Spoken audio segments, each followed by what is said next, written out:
ওইটাও খুব চমৎকার একটি গান হচ্ছে। আশা করি আপনারা উপভোগ করবেন। আচ্ছা, আপনাদের স্টুডিওতে বিভিন্ন জনে যদি আসতে চায়, আমার দর্শকরা অনেকজনে তো এখন যেহেতু আমি স্টুডিওতে ভিডিও করতেছি, অনেকজনে যদি আসতে চায় তাহলে কিভাবে আসবে? কিভাবে আসবে বলতে আমাদের লোকেশন হচ্ছে কাঠগড়া। মূলত যদি ডিটেইলি আমি বলতে চাই তাহলে হচ্ছে আশুলিয়া জিরাবর হয়ে কাঠগড়া বাজার হয়ে এই কাঠগড়া হাই স্কুল গেট বললেই মানে এখানে চলে আসতে। আসসালামু আলাইকুম। ওয়ালাইকুম আসসালাম। কেমন আছেন ভাই? জি আলহামদুলিল্লাহ ভালো আছি। আচ্ছা, আপনি যে স্টুডিওতে কাজ করতেছেন আজকে কতদিন ধরে? স্টুডিওতে বলতে আমি আসলে এখানে অ্যাসিস্ট করি। আমার বড় ভাই হচ্ছে কম্পোজার, উনি কম্পোজিশন করে। তো আজকে বিল্লাল ভাই আসলো একটা কাজের জন্য, খুব চমৎকার একটি গান আসছে, আশা করি ভালো লাগবে। আর গতকালকে আমরা মানে বিল্লাল ভাইয়ের আমাদের যত চ্যানেলের যত কাজ আছে মানে সম্পূর্ণ কাজই বিল্লাল ভাইকে দিয়ে আমরা শুট করাবো আমরা চিন্তা ভাবনা করছি আর কি। তো গতকালকে আমরা 5টা গানের শুট করলাম। উনি আসলে খুব ফ্রেন্ডলি আমাদের সাথে কাজগুলো করছে। তো আশা করি সবগুলোই ভালো লাগবে। আর এখন যে কাজটা চলতেছে ওইটাও খুব চমৎকার একটি গান হচ্ছে, আশা করি আপনারা উপভোগ করবেন।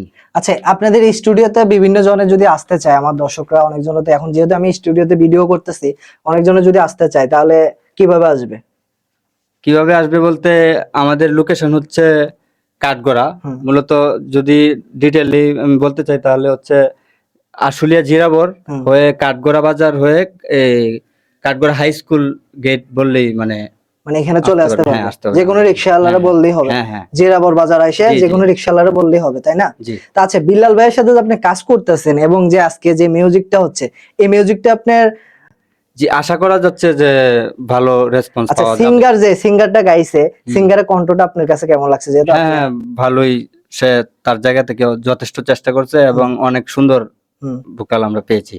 তো আশা করা যায় সবকিছু শেষে অডিয়েন্সের কাছে ভালো একটা কিছু পৌঁছাবে। অডিয়েন্স এই জিনিসটা দেখে যে একটা ফিল পাবে। যাক, তো বিল্লাল ভাই, আমি একটা কথা বলবো বিল্লাল ভাইয়ের উদ্দেশ্যে। বিল্লাল ভাই যদি আমার এই ভিডিওটা দেখে থাকেন, আমি একটা কথাই বলবো, ভাই ভালোভাবে কাজ করেন। আপনাকে নিয়ে অনেকজনে সমালোচনা করতেছে এবং আমাদেরকে অনেকজনে কমেন্ট করতেছে যে বিল্লাল ধোঁকাবাজ এবং বিল্লালের চ্যানেল ছোট, কাজ করা যাবে না, বিভিন্ন কথাবার্তা বলতেছে। তো আমরা ভাই ওইসব কথাগুলো কানে নিচ্ছি না। এবং আমি আপনাকে বলবো, যদি আপনি আমার ভিডিওটা দেখে থাকেন, আমি আপনাকে একটা কথাই বলবো, আপনার লক্ষ্যে আপনি এগিয়ে যান, আপনার লক্ষ্যটা আপনি এগিয়ে যান। এবং আপনি কারো কথায়, এই সোশ্যাল মিডিয়াতে কাজ করতে হলে কারো কথায় কান দিতে পারবেন না। যদি আপনি কান দেন তাহলে আপনি সোশ্যাল মিডিয়ায় কখনো টিকে থাকতে পারবেন না ভাই। তাই আমি এই যে আপনার সাথে পরিচয় হওয়ার পর থেকে আমাকে বিভিন্ন জনে বিভিন্ন কথাবার্তা বলতেছে, কিন্তু আমি তাদের কথায় কোনো জায়গায় কান দিচ্ছি না।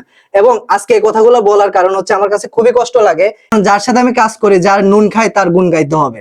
কারণ সে আমি তাকে কোনো একটা টাকাও দেই নাই, আমি কোনো ঘুষও খাওয়াই না, কিন্তু তার সাথে আমি মিডিয়াতে কাজ করতেছি। এবং এই কাজ করার কালিতে অনেকজন অনেক ধরনের কথাবার্তা বলতেছে। এইখানে এতগুলো মানুষের মধ্যে থেকে সবার কথা জিজ্ঞাসা করলাম যে বিল্লাল কিরকম লোক, সবাই বললো বিল্লাল ভালো। আমি বলবো এই মিডিয়াতে কাজ করতে হলে সবজনের কথা বাদ দিয়ে এবং কে কি বললো কানে না নিয়ে আপনার জায়গা থেকে আপনি কাজ করে এগিয়ে যান। এবং আপনার টিম মেম্বার যারা আছে সবাইকে নিয়ে মিলে হাসি খুশিতে কাজ করেন। তো সবাই ভালো থাকবেন, সুস্থ থাকবেন। দেখা হচ্ছে আপনাদের সাথে অন্য কোনো ভিডিওতে। আসসালামু আলাইকুম।